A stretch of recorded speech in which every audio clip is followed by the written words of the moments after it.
and welcome to Arcadia FYI. My name is Christine Zito. I am the host of this wonderful podcast, and thank you for making it happen. This show focuses on community here in the city of Arcadia. It features some really great interview, which we're going to hear a great interview today, and I hope it informs, enlightens, and entertains. And yes, it's going to, it's coming up, addressing some of the concerns here that we residents, because I live here in the city of Arcadia. I'm a resident of the city of Arcadia, and I have my opinions on the local issues here, and I want to talk about that. The housing, I want to hear about the homeless. What do you guys think about the ADU units that they approved to put in on properties? What do you think about that? See? I have my opinion on that too, and we'll get to those interviews. Those are coming up here really soon. And if you go to Facebook, I'll keep you up to date on all of that when that comes up. Just go to Facebook, search for Arcadia FYI, and join the group or join the page, and I will keep you informed when those come up. Furthermore, I will provide information about activities outside our community, because we're all part of the San Gabriel Valley, and we're all community. And I would like to say thank you to those who have already contacted me about some ideas that they want to hear. I thank you so much. I'm going to get in contact with you, and I'm going to see if we can make these interviews happen. And if you have anything that you would like to hear, just go to arcadiafyi.com, and it's right there on the homepage, or go to the contact page, fill out the form, and tell me what you want to hear. I will get in touch with you, and I'll see if we can get that interview or information or whatever it is that you want to hear on the air here at Arcadia FYI. All right, I want to thank our sponsors like Longo Toyota in El Monte. You can see it right off the 10 freeway there. Star 7 Financial with Francine Chu here in Arcadia. The Santa Anita Park and the Le Meridian Pasadena Arcadia Hotel. All right, for your information, it is summer. I just want to let you know. I didn't know if you didn't know or not. And today we're going to talk with someone very special. I love her. She is a great person. Okay, let me tell you just a little bit about her. She's smiling over here. If you're watching on the video, you can see her. She's an outpatient dietitian, diabetes instructor, a surgical weight loss coordinator at USC Arcadia Hospital. She also teaches at Pasadena College and Cal State Los Angeles. She is the author of Nutrition Intuition. I just love that title. Okay, it's a practical approach to health and well-being. And you can order that book. It's a textbook, and you can find it on Amazon. So please, let's just give a nice warm welcome to everybody. I can hear all the applause here in the city of Arcadia for Victoria Buxton-Pacheco. Thank you, Christine. Yes, that was it. I was practicing on your name all day. Thank all you. Day. Okay, I got to ask you some fun questions. Sure. Here, so we can get to know who you are a little bit here. Okay, so where were you born and raised? I was born and raised here in California. I'm a native, and I pretty much never left.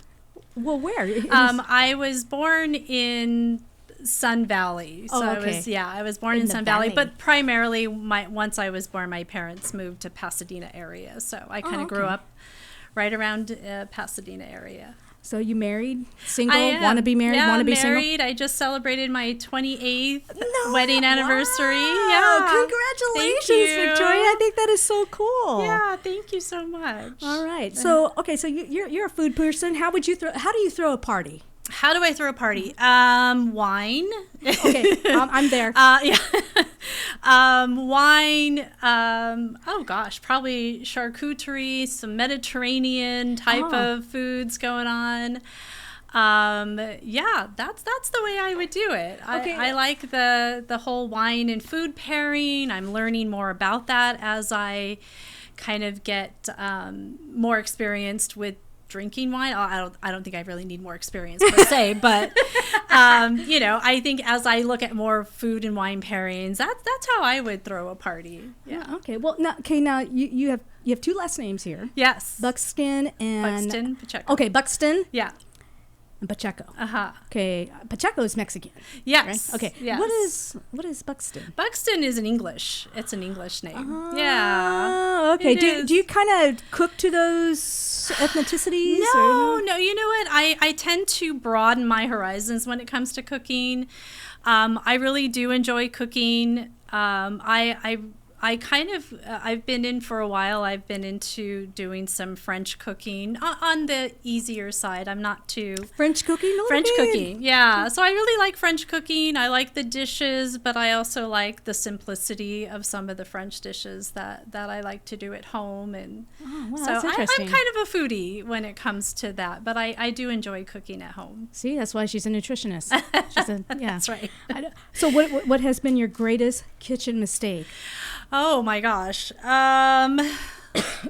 Let's see. Well, I can name one. I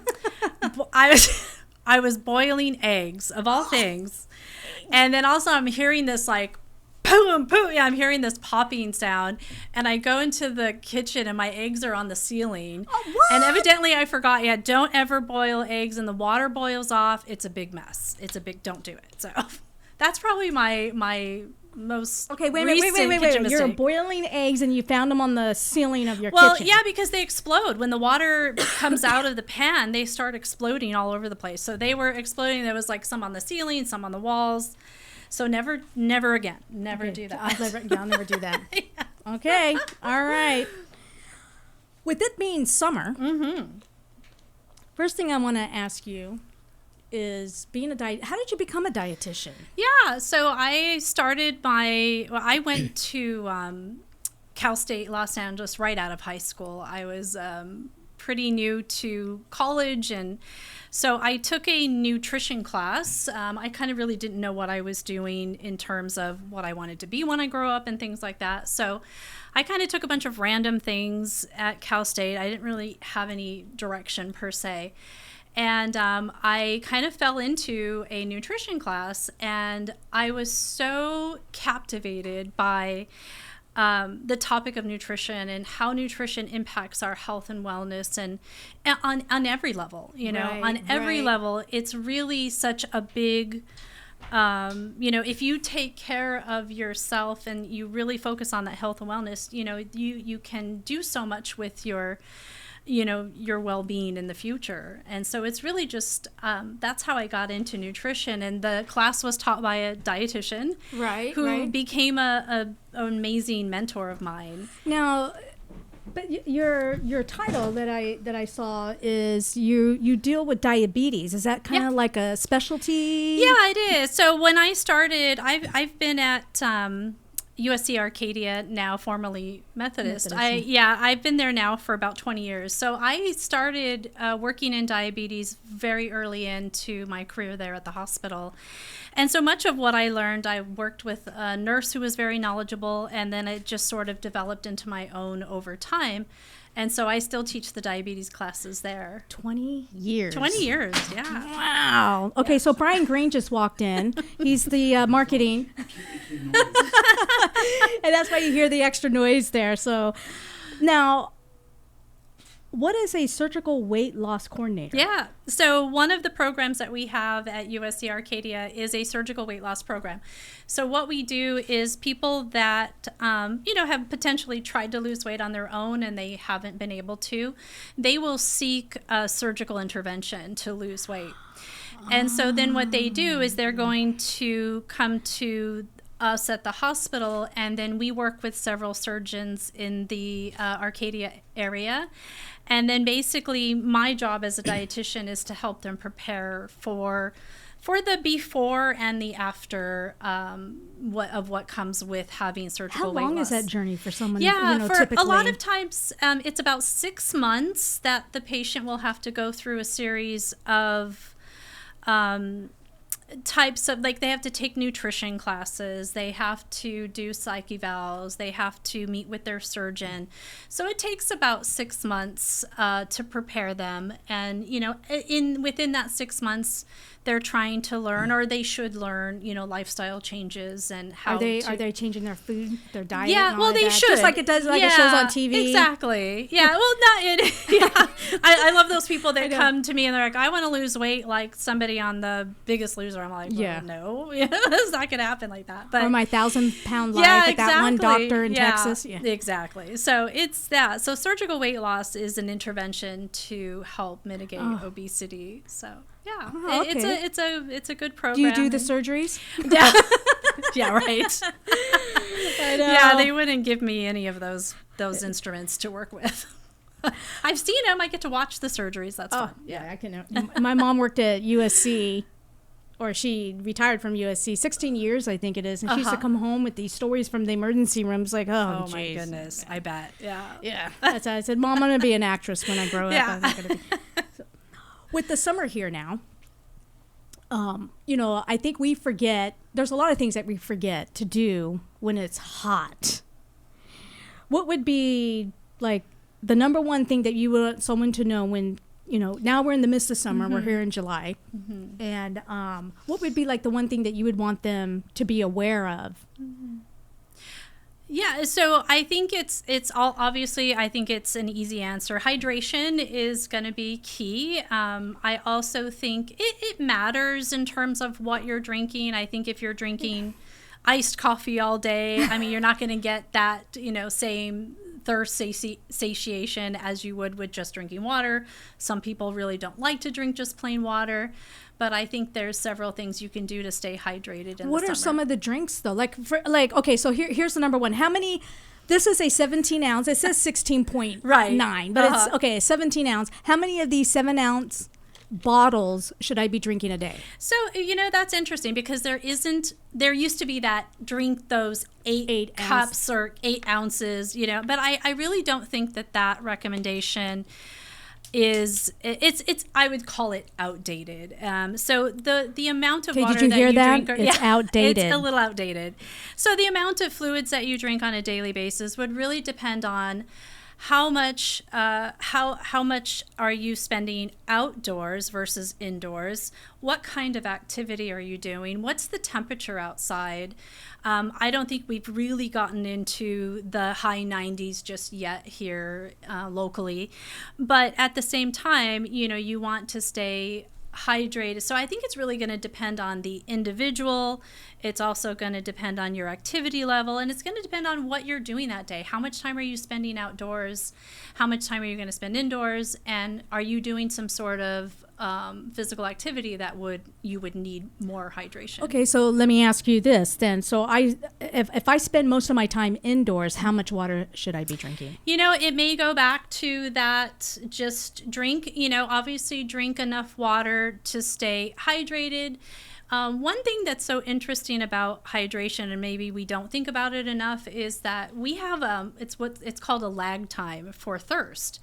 So our thirst has a lag time. Now, for some people, they may ignore that thirst beyond the point of that lag time, and then we kind of get in trouble with those heat strokes and people getting that's interesting. dehydrated. So if you're just spending time indoors, I mean, you could kind of go back to the old 8 ounce cups of water a day. I really, again, think it's just something that you want to listen to your thirst. The whole thirst mechanism comes from the hypothalamus. See, that's interesting. Okay, so you know me. I like to ride my bike. I go jogging. Yeah. I'm getting ready for a half marathon. I would love to do another triathlon. That used to be my thing, triathlons. So I'm always outdoors. So how much water should I drink? So it depends on how much of those activities that you're doing in a day. You're going to need a lot more water than somebody that's going to be sitting in an office, right? Right. So you really have to listen to your body as well. And sometimes with that type of physical activity that you're doing, you need more than just water, right? You're going to need the electrolytes because the electrolytes become an important part of your hydration. So those are the electrolytes that come from sodium, potassium, and phosphorus. And so just drinking water could potentially make you more thirsty if you don't replace the electrolytes. It does. Yes. Okay, so we talked about water. You and I think it doesn't have to do with body. It does. Body composition. Yeah, body composition. It does. Yeah. And I mean, if you even look at male versus female, usually, I mean, you could compare it that way too, but it depends on what you're doing. It may not be so dependent on like your weight per se, but obviously if you're sweating more, you're going to need to replace those Yeah, electrolytes. that is so very true. Yeah. Well, that's really interesting when it comes I never thought of that because you're so used to the internet and everything on the internet is true, right? Yeah. Always. So, yeah, always. And so they always tell you need to be doing this or you're going to die. Mm-hmm. Okay. But now, when we talk about water electrolytes, let's talk about that. So when it comes to, people say, just don't drink just water. And for me, it's like, no, it's good when it's useful. Yes. But electrolytes, what do you suggest? Do you suggest the powder stuff that goes into the water or buy those electrolytes waters that you can find in the store? Sometimes the electrolytes itself, they can come from, there's so many companies now that are putting out these, electrolyte drinks. They can get quite expensive. Honestly, you could make an easy electrolyte, solution at home. I don't know the exact components, but it is about the sodium. And because sodium is such an important electrolyte, it holds onto the water that is, it's going to attract water ions. And if your sodium levels become too low, you're just going to become more and more thirsty. Do you like Gatorade?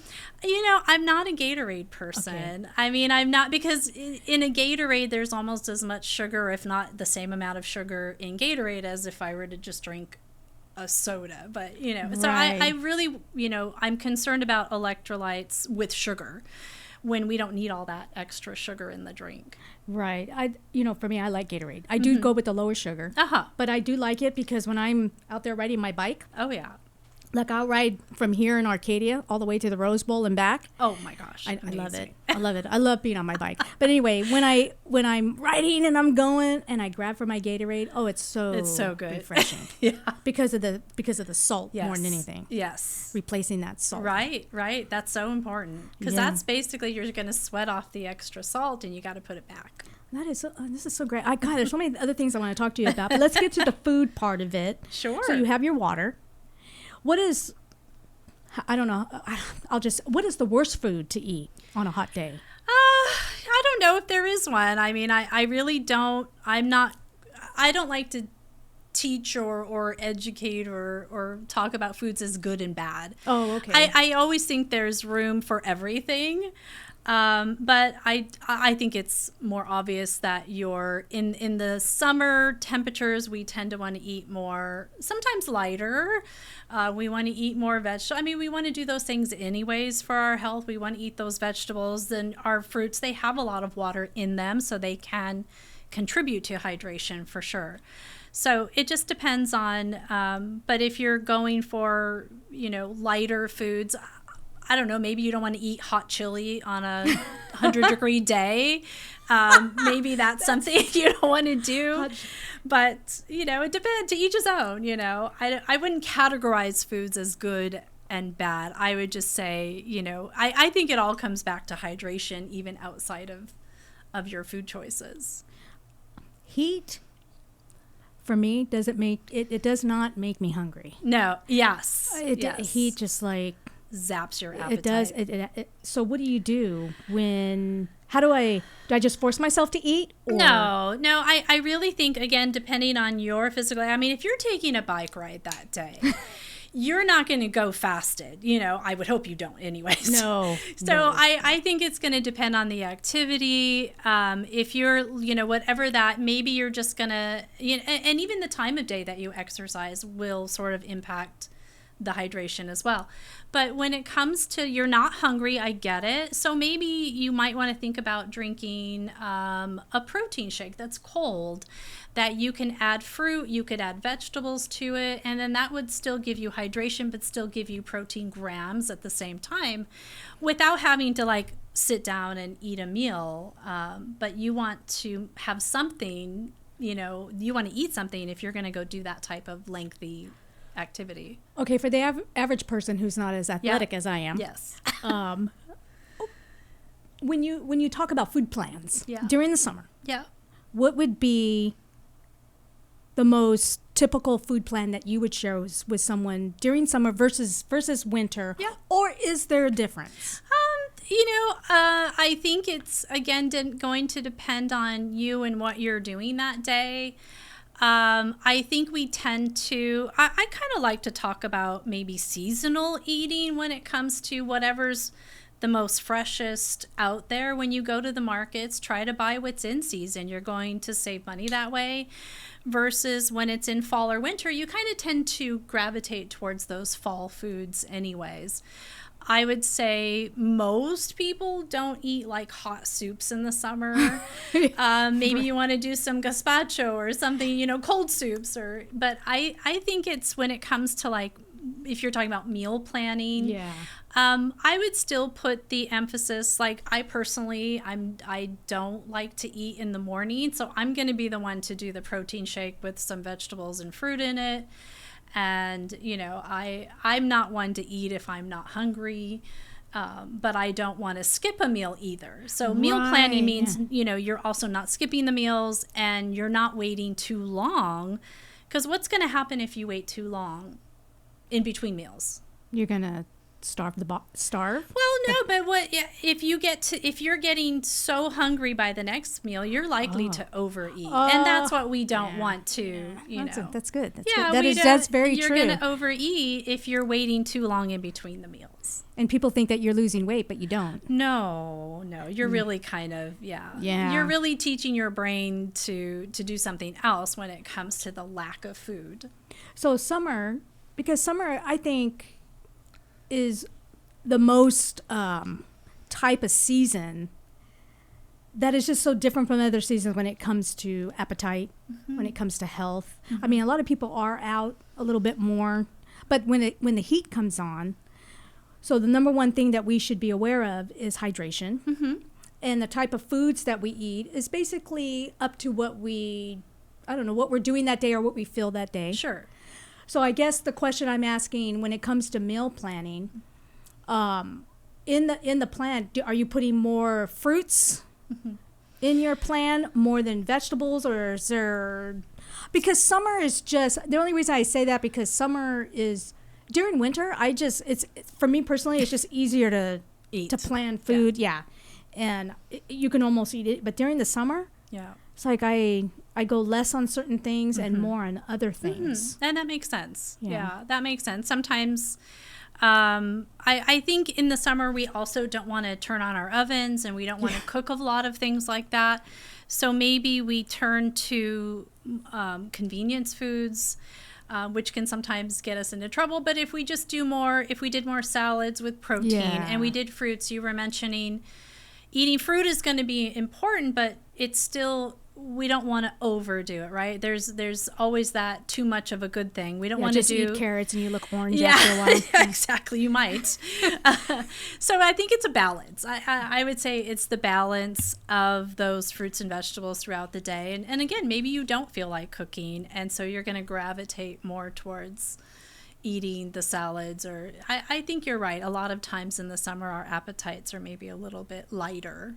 Right. I just want to kind of inform people, for your information, on food that is better for you in the summer than it is for the winter, if there's such a thing. Is food better? What foods are better for you in the summer than it is for the winter? But I don't know if there is such a topic. Not really. Not really. Again, I don't want to demonize any food. I like that. So it's hard for me to navigate these questions.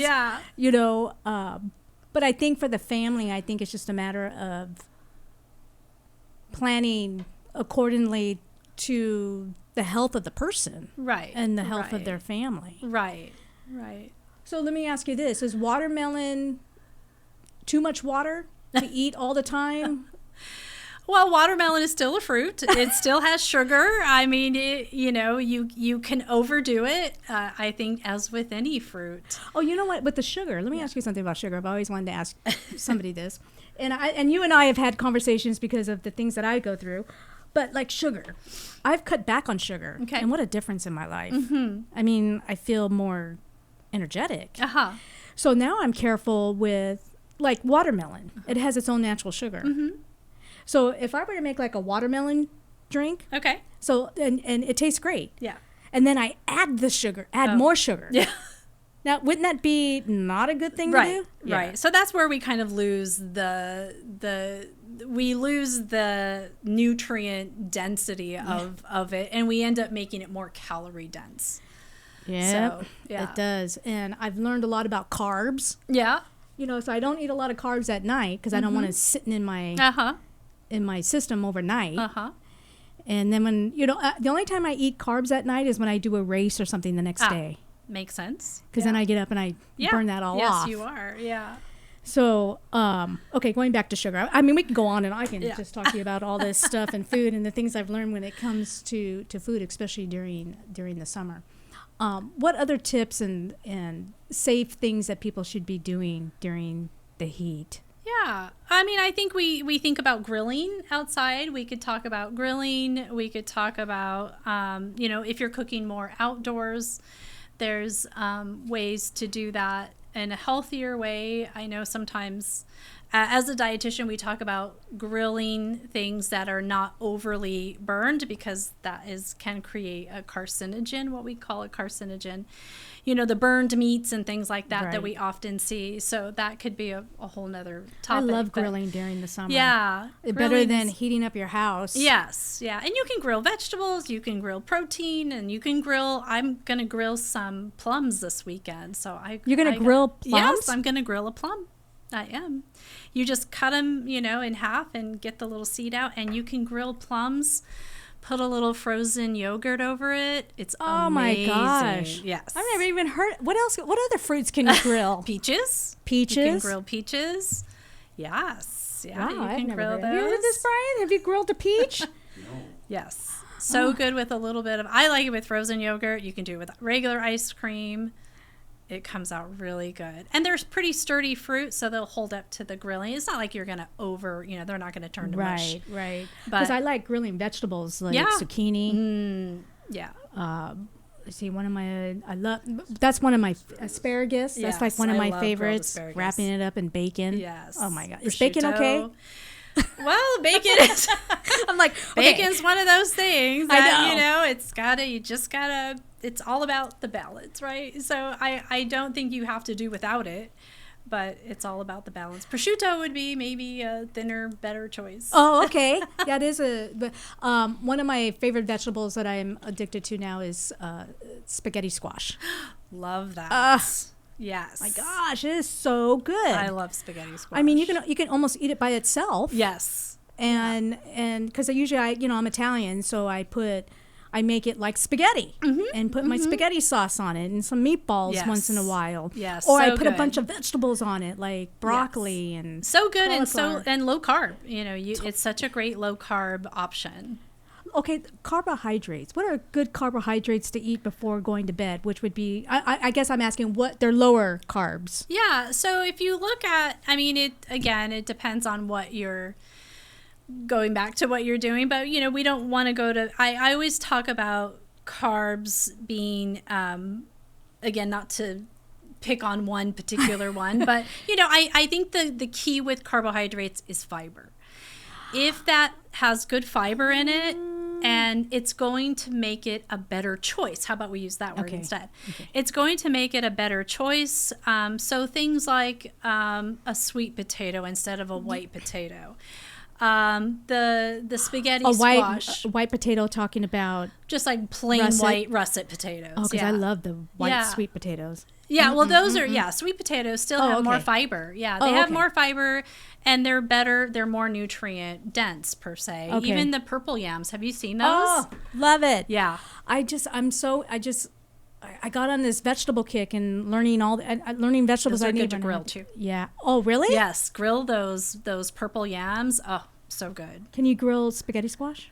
I haven't tried that. That's a good question. I think because you have to take it takes a long time to bake it. I know butternut that. Squash. Yeah, see. Oh, there you go. See, that goes into the fall stuff, right? Yeah, right. It's the great. Butternut squash. Yeah, it's great for the summer. Okay, so do you have any classes coming up there at USC? Yeah, well, I teach the diabetes classes. They are free to our community, and so if you just go onto the USC website, they can you can just look up diabetes classes, and anybody is welcome to register. for the classes. I do teach one in person, and then I teach another one that is virtual. So you can sign up for a virtual class. We meet on Microsoft Teams, and then we provide a link when you sign up on the website, and then you can just come on into the class. Oh, that's great. Yeah. And meet Victoria. You'll love her. That's right. And you can, I mean, there's so much more. We're running out of time, and there's so much more. You got to come back. We got to talk about more. Oh, definitely. And you got to bring recipes. That's what we're going to do next time. That would be so fun. You're going to bring recipes, and you're going to bring samples. Yeah. Okay, I do cooking demos in the community, so that would be so fun. Right here in our community at USC Arcadia Hospital. That's where Victoria is at. And even Brian. Brian is here. Brian, why don't you come over here to this microphone? I know you have to kind of, it's kind of you have to kind of move that up. Brian is, you have to kind of you could, now he's bending down because, I know. This is for outside. Is this right? Yeah, that's good. Oh, there you are. So I Brian, think you guys need a weekly show. You guys just Wouldn't that be fun? riff off each other, and it's interesting, and it's so funny. I've known Victoria now almost 10 years, but every time I talk to her, I learn something new about nutrition. You think you've talked to somebody and you learned all you can? No. We're learning about spaghetti squash. That's right. We're barbecuing. We're grilling plums. Yeah, plums and peaches. That's I'm right. going to go home and try that. That's right. Brian, what do you do at the? I work in marketing at the hospital, trying to promote all the great programs and services that the hospital has, so I'm very busy since there are so many great programs and services. There's so many stuff. Yeah, and also too, Victoria will leave for me the information. I'll put it on ArcadiaFYI.com. Thank you so much for being here, Brian. Thank you for sneaking in here. Pleasure. Thank you, Christine. All right. And if you have anything you want to hear, I want to hear about it. And you can do that by going to ArcadiaFYI.com, fill out the form, and I will get in touch with you and work on getting that show on Arcadia FYI. I would like to thank our sponsors, Longo Toyota in El Monte.